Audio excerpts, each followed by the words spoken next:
Hai families, kita masuk lagi ke dalam bertemu dalam parenting di part yang kedua. Nah, kali ini saya mau bertanya eh, kepada ibu-ibu para narasumber nih sekalian. Bagaimana dengan kalau tadi kita dengar ibu-ibu itu kan, oke, kita benar, kita harus punya mindset yang benar terhadap pandemik ini. Kita harus memanfaatkan quality time kita dan quantity of time yang kita punya dengan orang-orang yang ada di rumah kita sekarang.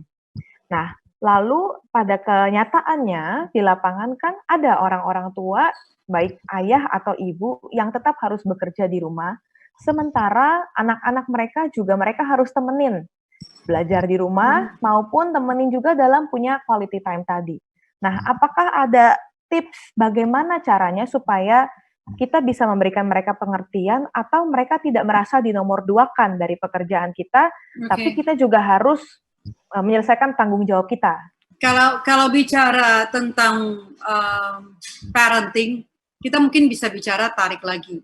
Karena kalau bicara tentang kegiatan, mesti ngapain, esensinya sih, kenapa sih punya orang tua, punya anak, kalau tadi Ibu Krista langsung saklak gitu ya, tegas, kalau nggak bisa punya anak, nggak sabar, nggak usah lu punya anak gitu ya, langsung, pokoknya nyablak. Karena memang penting banget, kasih, sabar, itu penting banget, bahwa kita paham, kenapa sih kita menjadi orang tua. Tapi pertanyaannya gini, kalau kita yang model-model saklak gini ya, ditanya, ya udah terlanjur punya anak gimana dong, diapain? Iya betul. Sekarang, tapi paling tidak tahu bahwa apa yang dilakukan itu kurang tepat. Kalau nggak bisa dikatakan salah. Nah, saatnya lah, kalau saya katakan, sekarang saatnya lah kita belajar, kita terbuka bahwa apa yang kita lakukan itu salah, kurang tepat, dan kita mau berubah. Kalau bicara pandemi COVID-19, satu yang harus diperhatikan bahwa orang tua pernah menjadi anak-anak, tapi anak-anak tidak pernah menjadi orang tua. Wow. Oke. Yes. Jadi artinya kita yang harus masuk ke dunianya, kita yang mengerti setiap karakternya, kita tahu, siapa tahu memang karakter anak itu persis sama bapaknya atau sama diri kita sendiri waktu kecil.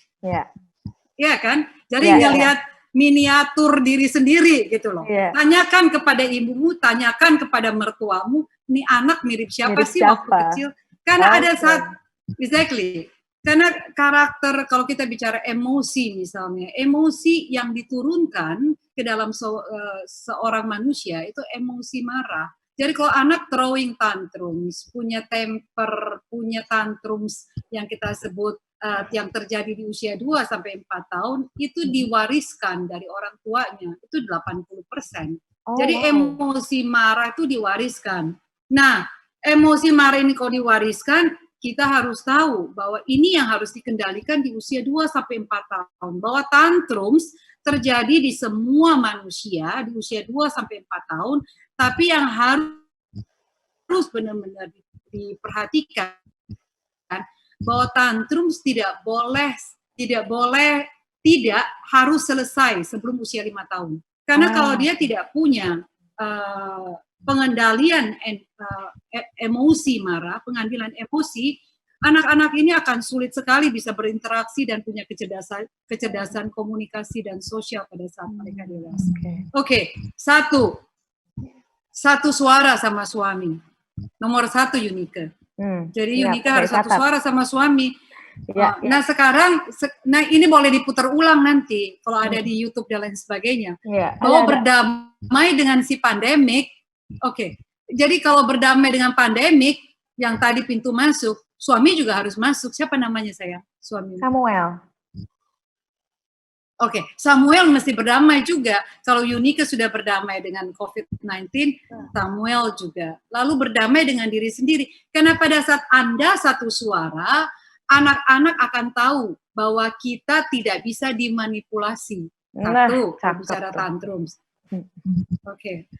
Kedua, harus punya jadwal rutin. Jadi tidak boleh dibolak-balik, dibikin kacau, bangun, tidur, itu suka-suka, main game suami gitu ya, sampai pagi, tiktokan latihan 5 jam gitu. Iya nggak sih? Jadi mulai dari bangun pagi sampai tidur lagi, itu dibuatkan jadwal. Dan ini harus terstruktur, harus rutin, dan punya jadwal yang diikuti oleh setiap anggota keluarga. Again, termasuk sebagai suami, termasuk orang tua ya? semua satu rumah, support system. Wow. Satu rumah nggak bisa. Oke. You can't give what you don't have. Kita Exactly. nggak bisa kasih apa yang kita nggak punya. Anda mengajarkan tidur tepat waktu, Anda sendiri main game nggak? Anda ajarkan anak nggak main gadget, Anda sendiri WhatsApp grupnya ada 20 gitu ya, pong setiap hari. Jadi jadwalnya rutin. Ya kan? You have to walk the talk. Jadi Anda katakan, ya Anda lakukan.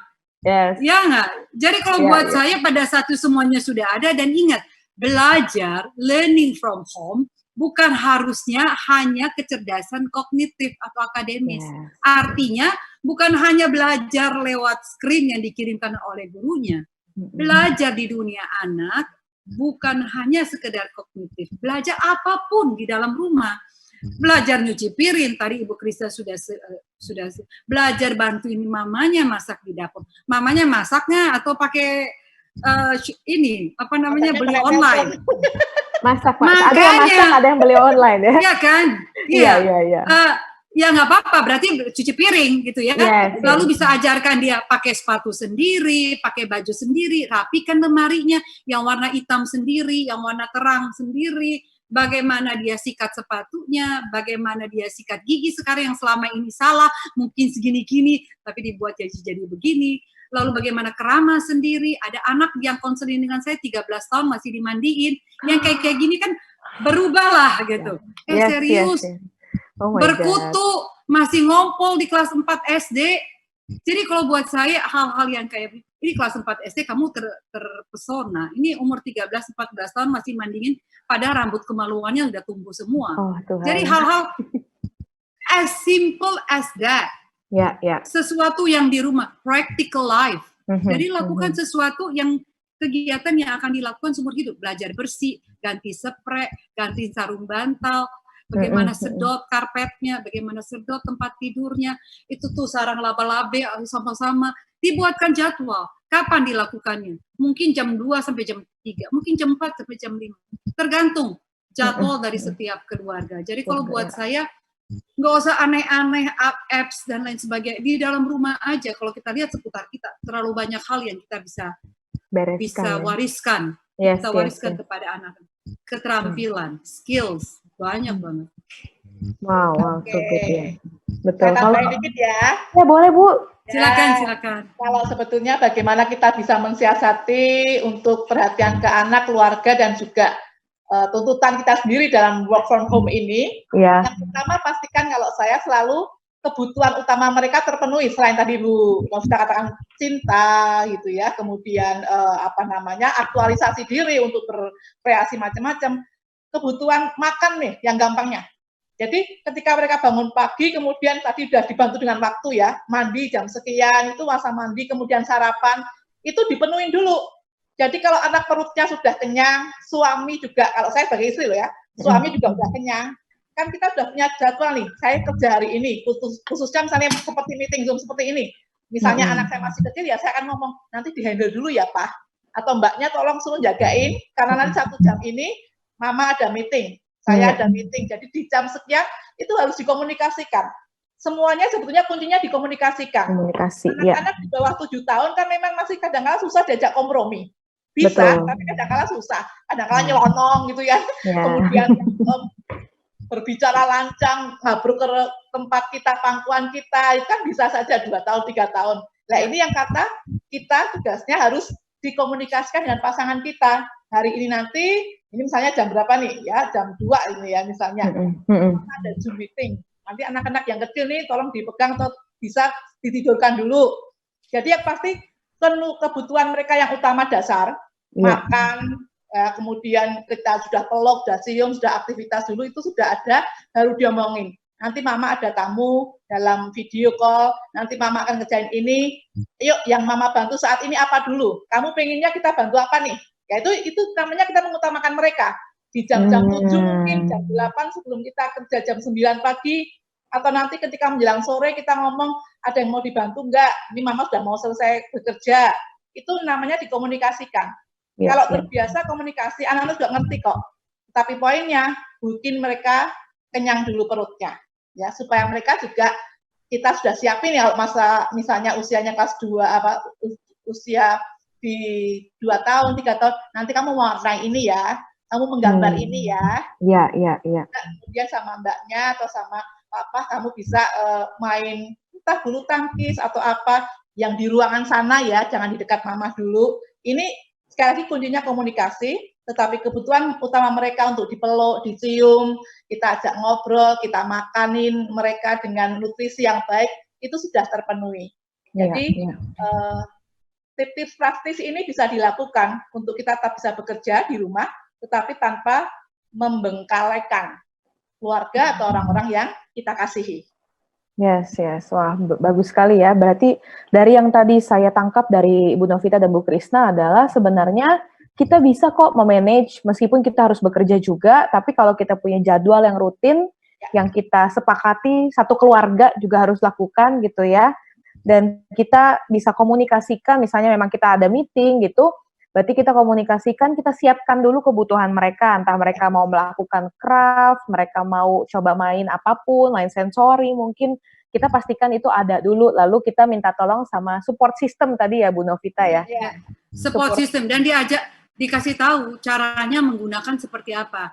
Caranya, jadi kalau sudah tahu dia mau ngapain, misalnya hari ini dia Lego, dia harus rumah, atau itu bikin misalnya tank, atau itu bikin misalnya hotel. Kita udah tahu, ini loh alatnya, ini loh gambar yang mau dibikin, seperti ini loh step-stepnya. Jadi support system itu tahu what to do, jadi ada SOP-nya. Karena membesarkan anak itu butuh standard operating procedure. Jadi bukan kerja doang yang butuh SOP. Begitu juga membesarkan anak. Jadi kalau buat saya untuk urusan hal-hal yang perintil, kalau kita punya jadwal, kita punya struktur, kita bisa manage dengan baik. Dan pada akhirnya, everybody is happy. Happy parenting. Iya deh. Happy parenting ya. Nah betul sih, saya pun merasakan gitu ya, ternyata memang kita itu kalau misalnya pun kita harus terpaksa pisah dulu nih sama anak karena kerjaan barang 1 jam 2 jam. Bukan berarti kita cuman kayak ya udah nih, kamu main ini, kita nggak kasih tahu mereka gitu apa goalnya dari mainan ini. Iya. Tadi Bu Novita bilang. Nggak niat. Iya benar. Jadi orang tua itu tuh harus punya ilmu. Iya, jadi harus punya ilmu dan diniatin dan dipakai hati.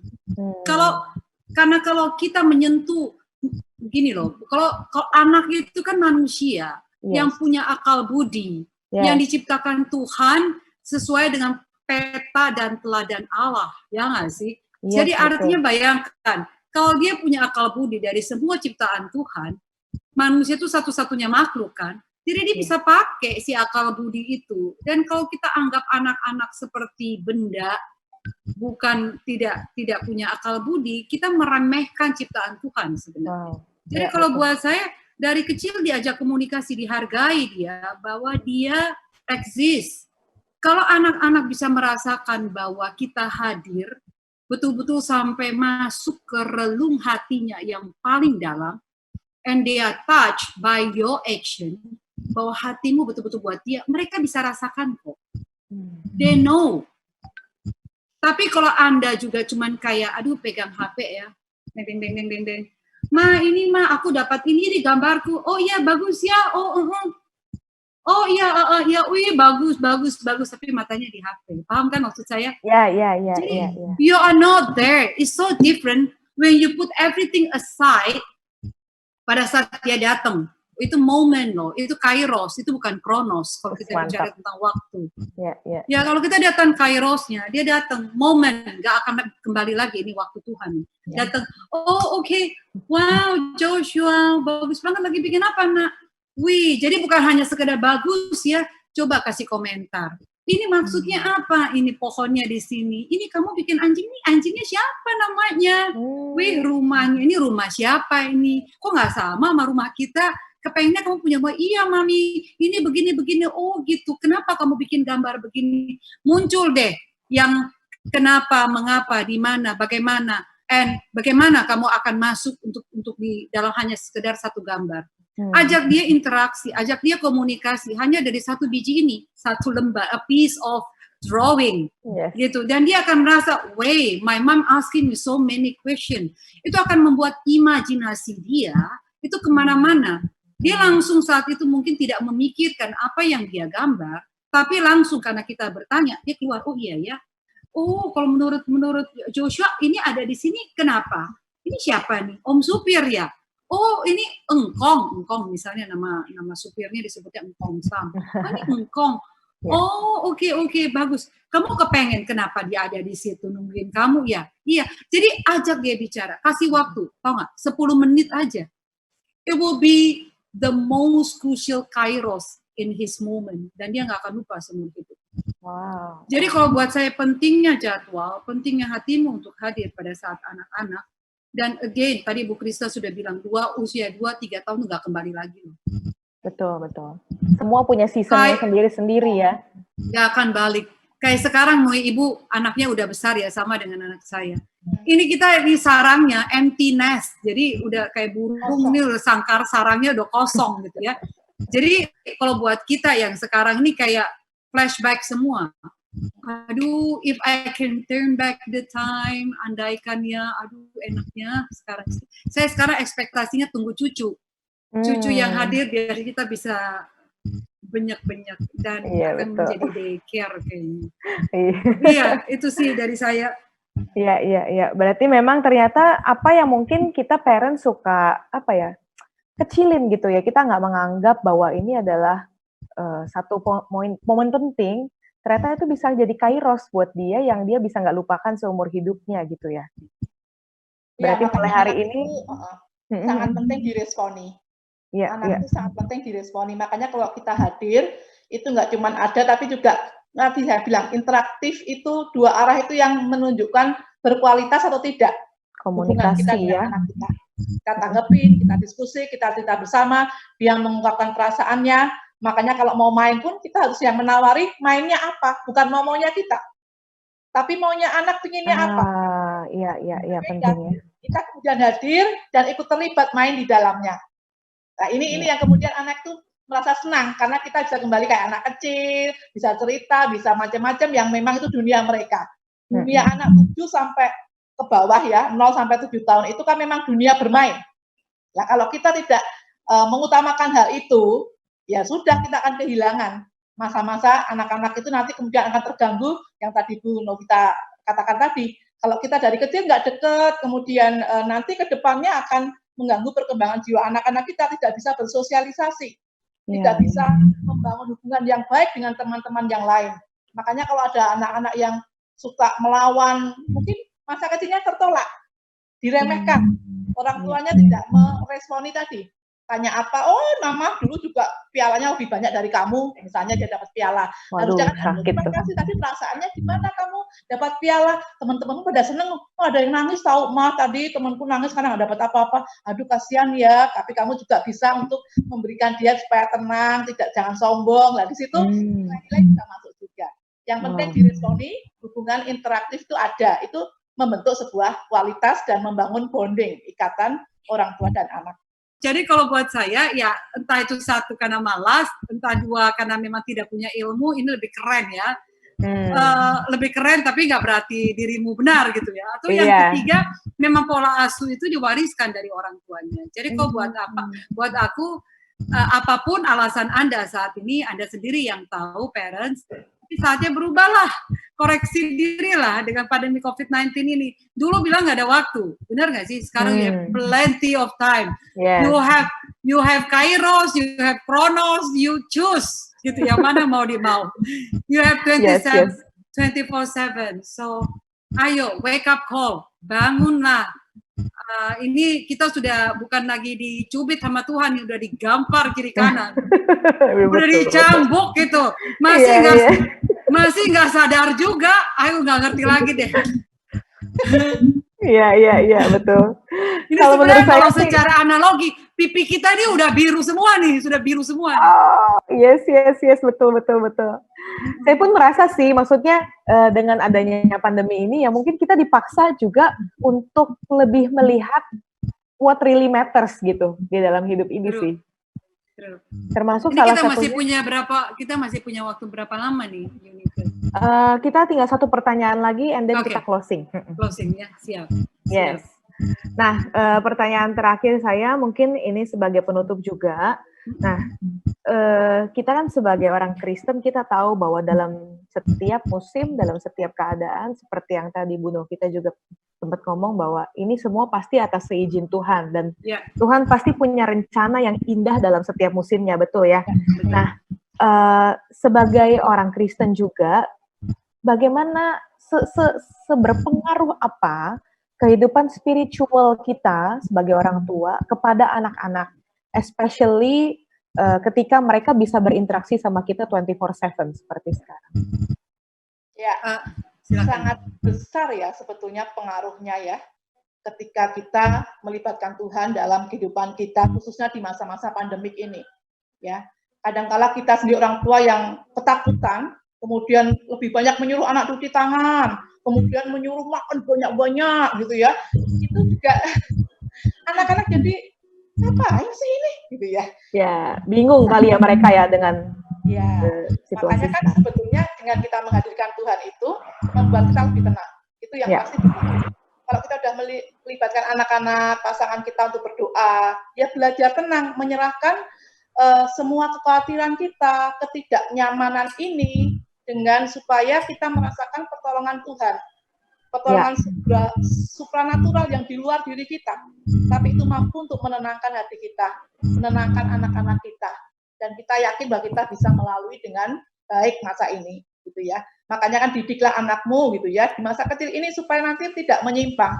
Mulailah dari masa-masa yang saat ini, mumpung waktunya banyak, ya, beribadahlah rutin. Perkatakan firman Tuhan secara lebih kepada anak-anak. Selagi kita punya banyak waktu ini, manfaatnya akan luar biasa. Ketika nanti anak-anak kita bertumbuh, menjadi remaja dan dewasa di luar kita, gitu ya, ketika ada apa-apa, dia lari ke Tuhan. Anak saya dulu waktu kecil kelas 2 SD, kami harus melayat tengah malam, kemudian listrik mati, dia telepon, "Mah, listriknya mati, aku takut." Tapi kemudian selisih barang 10 menit, "Mah, puji Tuhan, listriknya sudah nyala." Saya bersyukur dia bisa mengatakan puji Tuhan. Berarti dia mengakui ada pertolongan di luar orang tuanya, yaitu Tuhan yang hadir untuk membuat dia kembali tenang. Jadi penting sekali untuk menghadirkan Tuhan, untuk memperkuat spiritual atau kehidupan iman di masa-masa seperti ini. Ya, itu dari saya. Ya, ini saya lagi nggak pakai earphone, lebih jelas nggak? Jelas. Iya, jelas. Jelas ya, oke, baik. Ya, everything melibatkan Tuhan ya segalanya, setiap aspek, setiap inci, setiap apapun yang kita lakukan di dalam dunia ini harus melibatkan Tuhan, apalagi lagi pandemi COVID-19 ini. Saatnya nih kita semua menjadi contoh. Kita semua menjadi wakil daripada Tuhan sebagai orang tua ya di dalam dunia ini. Apa yang kita tunjukkan kepada anak-anak kita? Ini legacy loh. Kalau aku bilang ini legacy, Yunike. Karena legacy, warisan apa yang kita mau wariskan kepada anak-anak kita saat ini. Karena 100 tahun kan, tadi kita balik lagi, 100 tahun sekali nih kalau menurut Om Google. Nah sekarang anak-anak lihat hidup kita, legacy apa setiap hari yang mereka nanti akan pass on, wariskan kepada mungkin cicit saya punya cucu. Kalau kita bicara 2120 nanti. Jadi kalau cicit saya punya cucu cerita, di-pass on dari anak saya ke cucunya, ke cicitnya, ke cucunya lagi, dia akan bilang begini, karena kita dicatat dalam sejarah loh. Ini kalau ada time capsule yang ditanam di dalam tanah, dan baru dibuka pembicaraan kita hari ini, 2120, saya ingin bahwa anak-anak kita, bukan anak, cicit punya cucu gitu ya, bisa cerita begini, oh dulu di jam sekian tanggal 23 April pukul 14 sampai 16 si apa ya sebutnya kakek nenek buyut ke atas 2020 betul itu ini kok bagi masker kok 41.000 misalnya. Oh bagi sembako di keliling tuh ke rumah sakit untuk nganterin APD. Oh dia berikan gratis kok konseling. Oh dia nulis buku di saat itu. Dia nggak duduk diam dan berpangku tangan. Atau Anda mau dikenalnya supaya oh itu mama dulu. Kakek-kakek buyut itu dulu. Maki-maki saya. Pukul saya tiap hari. Oh itu kakek buyut itu kerjanya marah-marah, nggak pernah masak, online melulu belanjanya, kerjanya marah-marahin kakek buyutmu. Apa ya? Atau Anda mau dikenal tukang jual APD dengan harga yang luar biasa, orang yang biadab, maaf saya pakai kata ini, atau Anda mau dikenalnya orang yang aneh, ke supermarket pakai hazmat lengkap, pakai APD, pakai botol gitu, dengan tas Hermes. Anda mau dikenal sebagai apa? Penutup saya, legacy apa di 2120, 2220 Anda saat ini yang Anda lakukan untuk nanti bisa diwariskan, karena yang pasti cuma maut. Hidup ini semuanya unpredictable. Iya. Wah, bagus sekali ya. Ternyata diskusi kita hari ini mengenai parenting bersama dengan Bu Krisna dan Bu Novita juga sungguh memperlengkapi saya juga, dan saya harap juga semua families yang hari ini tune in sama kita di YouTube channel kita. Saya yakin dari pembicaraan kita tadi, ternyata kalau kita bisa berdamai dengan pandemi ini, kita bisa juga berdamai dengan situasi kita sebagai orang tua, kita bisa berdamai dengan anak-anak kita bisa berdamai juga dengan pasangan kita gitu ya, sehingga membuka pintu komunikasi dan quality time yang lebih sehat kepada antara orang tua dan anak gitu ya. Dan ternyata untuk coping dengan berbagai hal yang terjadi di dalam rumah, kita butuh kesepakatan satu rumah gitu ya untuk melakukan suatu jadwal yang tersusun dengan rutin, dan mungkin kita bisa juga melatih mereka banyak hal-hal yang tadi kita bilang practical skill ya, practical skill atau life skill untuk membawa mereka belajar itu nggak cuman apa yang diajarin di sekolah, tapi di rumah pun sebenarnya kita bisa mengajarkan mereka banyak hal juga gitu ya. Betul, dan memang ternyata parenting itu adalah pilihan kita juga ya. Jadi bagaimana kita mau meninggalkan warisan kepada anak-anak kita, apakah kita akan membiarkan mereka diajarkan oleh gadget atau TV, atau kita yang mau mewariskan nilai-nilai yang benar sama anak-anak kita, nilai-nilai firman Tuhan, itu semua tergantung dari kita sebagai orang tua. Betul begitu ya, Bu ya? Yeah, and happy parenting is the hardest job you will ever love. Pekerjaan yang paling sulit kalau Anda paham. Tapi akan menjadi mudah kalau Anda tidak urus. Tapi paradoksnya pekerjaan yang paling kita cintai itu parenting. So be happy, enjoy being a parent because time flies. Ya. Karena kita ada di season ini sekarang, kita harus mensyukuri justru ya kita ada di season ini, dan kita harus terus belajar untuk bisa menjadi orang tua yang hadir, yang present buat anak kita, dan kita juga bisa menjadi orang tua yang punya legacy yang baik di masa-masa mendatang nanti. Terima kasih buat Ibu Novita dan Ibu Krisna yang hari ini sudah ngobrol bareng sama bertemu di dalam parenting. Thank you banget. Dan saya harap konten kita hari ini bisa menjadi berkat buat family semua. Dan sampai ketemu di konten bertemu yang berikutnya. Tuhan Yesus memberkati. Bye-bye. Bless you. Terima kasih.